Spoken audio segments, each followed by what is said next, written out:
Ja, hallo zusammen. Heute mal ein Video zur Jahreszeit passend. Wir haben gerade September 2021, der Herbst steht vor der Tür, es ist langsam kühl draußen, im Nachbarsgarten blühen die Sonnenblumen und da dachte ich mir, malen wir doch einfach mal ein paar Sonnenblumen. Diesmal mit einer experimentellen Technik, mal schauen, ob es funktioniert. Ich nehme euch mal mit, wenn es klappt, seht ihr das Video, wenn nicht, seht ihr das nicht.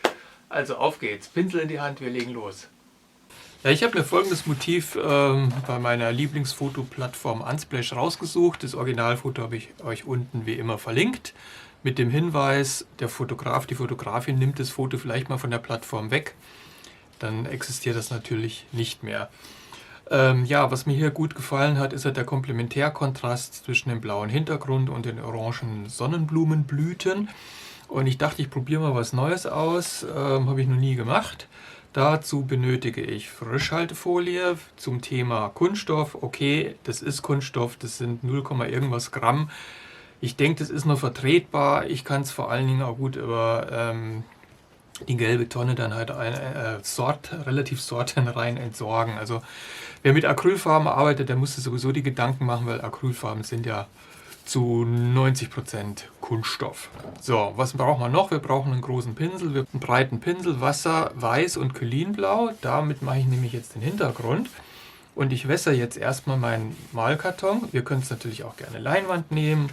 Ich denke auch, dass das Motiv in einem großen Format besser aussieht. Soll es schon gut nass sein. Oh, und jetzt, weil ich faul bin, mische ich die Farben mal wieder direkt auf der Leinwand.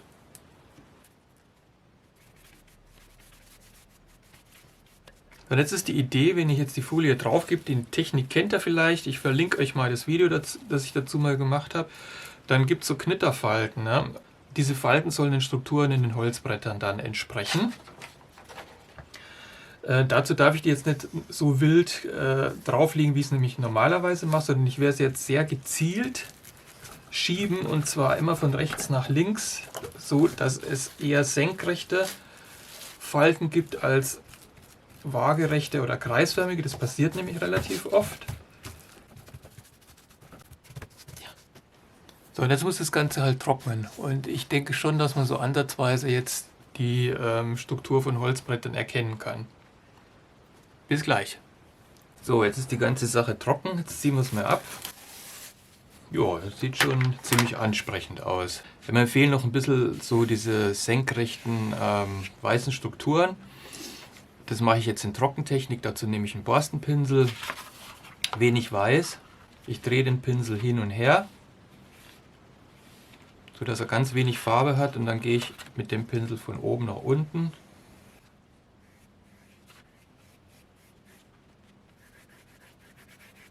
So, was man auch noch erkennen kann hier sind so einzelne Stellen, wo es leicht rötlich ist. Da nehme ich ein bisschen Krabb und mische das mit Orange. Achso, die Farben habe ich noch gar nicht genannt. Paintsgrau, wenn ihr kein Paintsgrau habt, dann mischt ihr Schwarz und Ultramarin im Verhältnis 1:1. Krabbrot, Orange, Cadmiumgelb und Titanweiß. So, und hier gehen wir also genauso vor, Trockentechnik. Und hier kante ich den Pinsel, also nicht mit der Fläche, sondern mit der Kante führe ich ihn jetzt, damit diese Striche halt nicht zu breit und zu dominant werden. So, das reicht mir. Der nächste Schritt ist, dass wir die Schatten der Bretter hier einfügen. Dafür nehme ich einen Linierpinsel und ein Lineal. Das Lineal ist leicht gebogen. Ihr könnt auch ein Stück Holz nehmen oder irgendwas. Das hat jetzt den Vorteil, wenn ich das auflege und den Pinsel entlang gehe, dass ich nicht das Lineal anmale sozusagen. Ja? So, und als Farbe nehme ich einfach das Paintsgrau mit ein bisschen Weiß.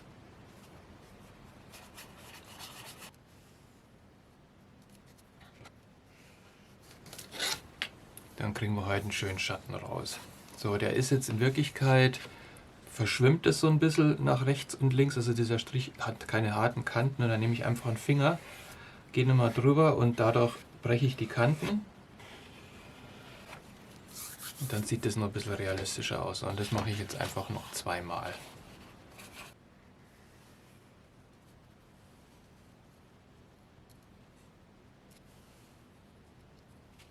So, sieht schon ziemlich wie eine Bretterwand aus. Okay, wenden uns den Blüten zu. Also das Problem bei den Blüten ist jetzt, dass das Gelb und das Orange, dass die beide nicht deckend sind.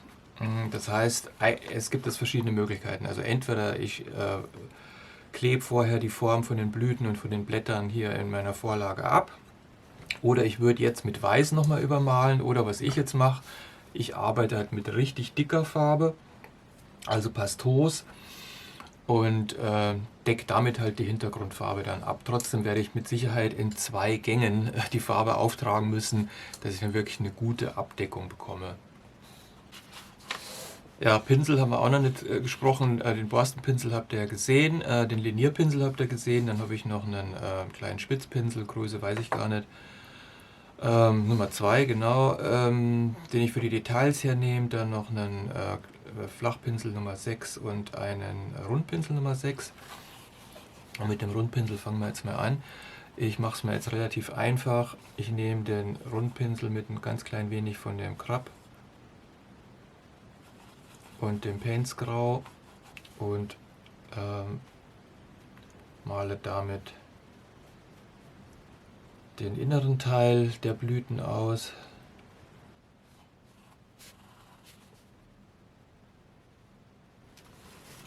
So, und die Farbe nehme ich jetzt auch noch ein bisschen mit Weiß aufhellen. So ein ganz leichtes Violett. Und damit male ich jetzt auch die Schatten.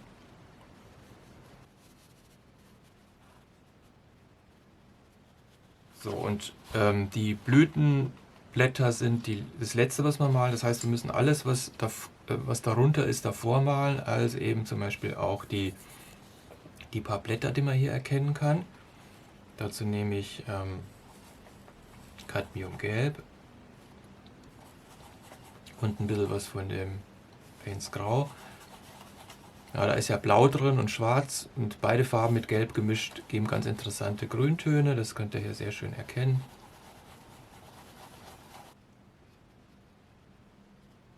Die beiden Blätter hier, die sind sehr, sehr dunkel. Da mische ich dann einfach mehr von dem Painsgrau dazu.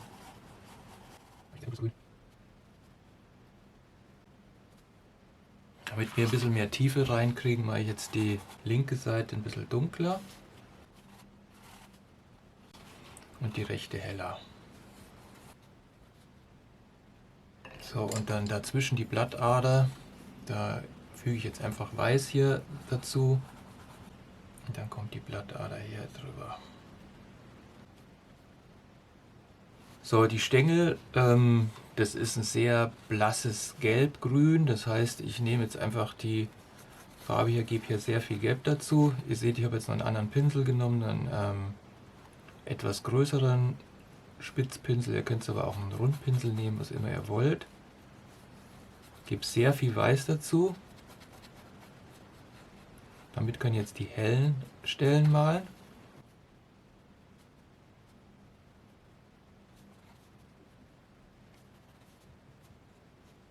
So, die jeweils linke Seite dieser Stängel, die ist etwas dunkler, weil die im Schatten liegen. Das Licht kommt, das sieht man am Schattenwurf, kommt von rechts.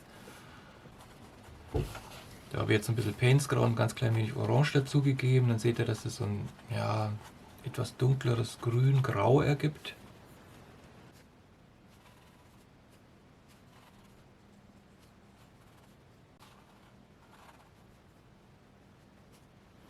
So, und dann gibt es dazwischen noch immer so kleine Sprossabschnitte, die etwas dunkler sind. Da mische ich mir wieder das Preußischgrau mit dem das Painsgrau mit dem Krabrot, mische das hier zu dieser Farbe dazu. Und damit mache ich jetzt hier noch, hier oben ist auch noch der Schatten etwas tiefer, dann füge ich die Farbe hier auch noch dabei. Und dann machen wir hier diese kleinen V-förmigen Strukturen.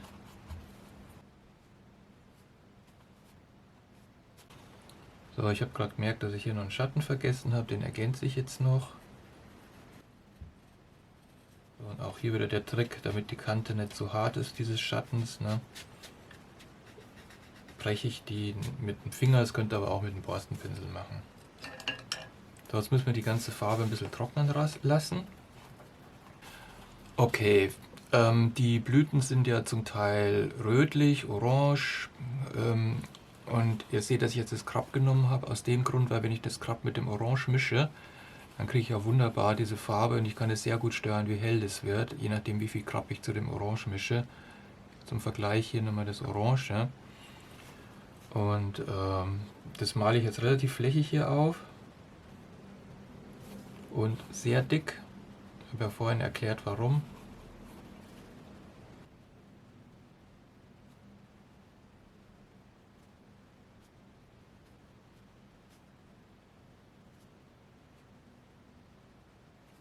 So, es kommt jetzt nicht darauf an, dass ihr jedes einzelne Blatt malt, sondern es reichen halt die Andeutungen. Das muss jetzt wieder trocknen und dann gehen wir mit den helleren Farben drüber. So, ist jetzt einigermaßen trocken, das heißt, jetzt können wir loslegen. Ich starte wieder mit der linken Seite, weil die rechte Blüte über der linken ist. Nehme ein bisschen Orange, etwas Gelb.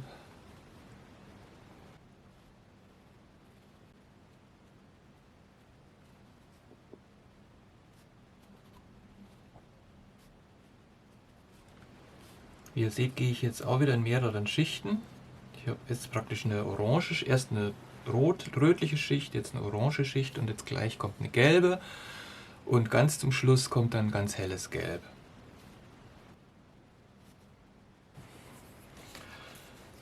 So, jetzt im nächsten Schritt muss ich ein bisschen aufpassen, dass die Blüten langsam erkennbar werden. Im Moment ist es ja noch ein ziemliches Kuddelmuddel. So, ich nehme jetzt das Gelb.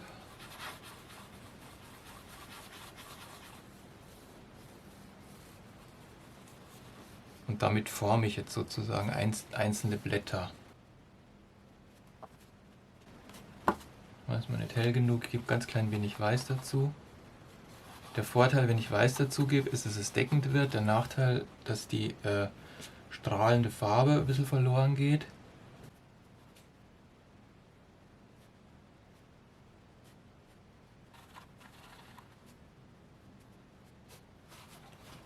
So, hier auf der rechten Seite sind die Farben noch intensiver, noch heller. Gebe so deutlich mehr Weiß dazu. Und ein ganz klein wenig von dem Orange. Es sieht jetzt so ein bisschen überlegt aus, aber ich gehe jetzt nicht hin und male jetzt wirklich jedes einzelne von diesen Blättern nach, sondern ich gucke nur, dass es so einigermaßen vom Feeling her passt.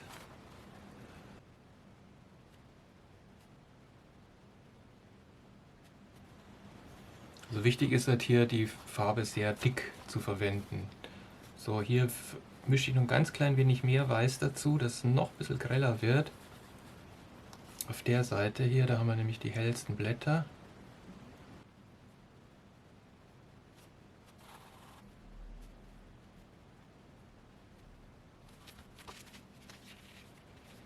So, jetzt gehe ich ganz zum Schluss nochmal hin und nehme das pure Gelb, damit ich noch ein bisschen mehr Power reinkriege sozusagen.